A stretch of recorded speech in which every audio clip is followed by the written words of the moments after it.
Kandivali police ने एक ऐसे आरोपी को गिरफ्तार किया है जिसका पता लगाना बड़ा मुश्किल काम था।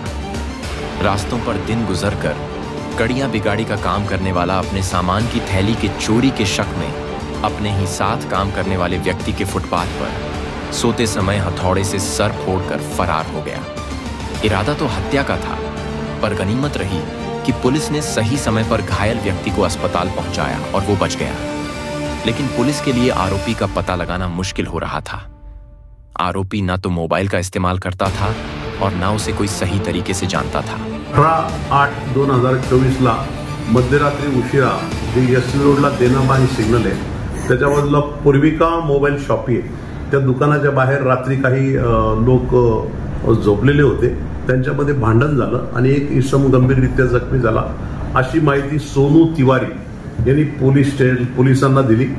पोलीस ताबडतोब घटनास्थळावर गेले। घटनास्थळावर गेल्यानंतर कलवा नावाचा इसम होता, तो खूप जखमी होता, त्याच्या डोक्यात मार लागलेला होता। सोनू तिवारी यांच्याकडे चौकशी केली असता कलवा याने आरोपी मनोज याची कारपेंटरच्या अवजारांची जी थैली होती ती चोरल्याच्या संशयावरून मनोज याने कलवा याला डोक्यात हातोड्याने मारले होते। हातोड्याचे इतका मार लागला होता का मनोज हा बेशुद्ध अवस्थेत होता। कलवा यास तात्काळ शताब्दी हॉस्पिटलमध्ये उपचाराकरता पाठवले। तिथे त्यांचे उपचार अजूनही सुरू असून कलवा हा इसम अजूनही शुद्धीवर आलेला नाही। पण ज्यावेळेस पोलिसांनी भरती केला होता त्यापासून आतापर्यंत डॉक्टरांच्या म्हणण्यानुसार त्याच्या तब्येतीमध्ये थोडी प्रगती होते। घटनास्थळावर फक्त मनोज हे एवढंच आरोपीचं नाव समजलं होतं आणि तो कारपेंटरचं काम करतो आणि नाक्यावर जाऊन काम कॉन्ट्रॅक्ट बेसिसवर घेतो असं फक्त माहिती समजली होती। त्यावरून पोलीस स्टेशनच्या अधिकारी अंमलदारांनी खास करून डिटेक्शन स्टाफ, गुंडा स्टाफ आणि एटीसी ऑफिसर यांनी या तपासाला सुरुवात केली। तपासाला सुरुवात केल्यानंतर आरोपीने ज्या ठिकाणी जाणं येणं त्याचा वावर होता त्या ठिकाणी गेल्यावर संपूर्ण त्याची माहिती मिळाली। मनोज शिवनाथ सरोज, वय 45 वर्ष, राहणार बेलवा बंकट, राजासाब तलाव, जिल्हा वाराणसी, उत्तर प्रदेश असे आरोपीचं पूर्ण नाव पत्ता मिळाला। केलेल्या तपासावरून असं समजलं की घटनेनंतर 1-2 दिवसानंतर आरोपी उत्तर प्रदेश येथे फरार झालेला आहे।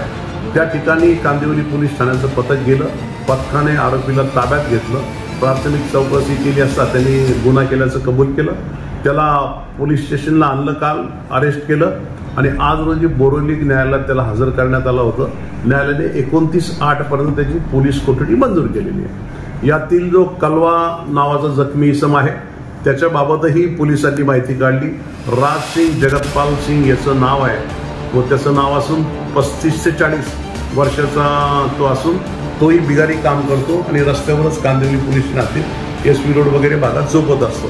त्याची पत्नीही मिळून आली असून ती पत्नी सुद्धा बाहेरच बेवारस पद्धतीने रस्त्यावरही निवास करत। आरोपीकडे चौकशी केली असता त्यांनी सांगितलं की ती थैली आहे ती कलवा याने चोरली होती, त्याचा मनात राग धरूनच त्याने त्याला जखमी केले होते। सदर गुन्ह्याचा तपास सध्या पोलीस निरीक्षक कांबळे हे करत आहेत। मुंबई से इस्माइल शेख की रिपोर्ट, इंडियन फास्ट ट्रैक।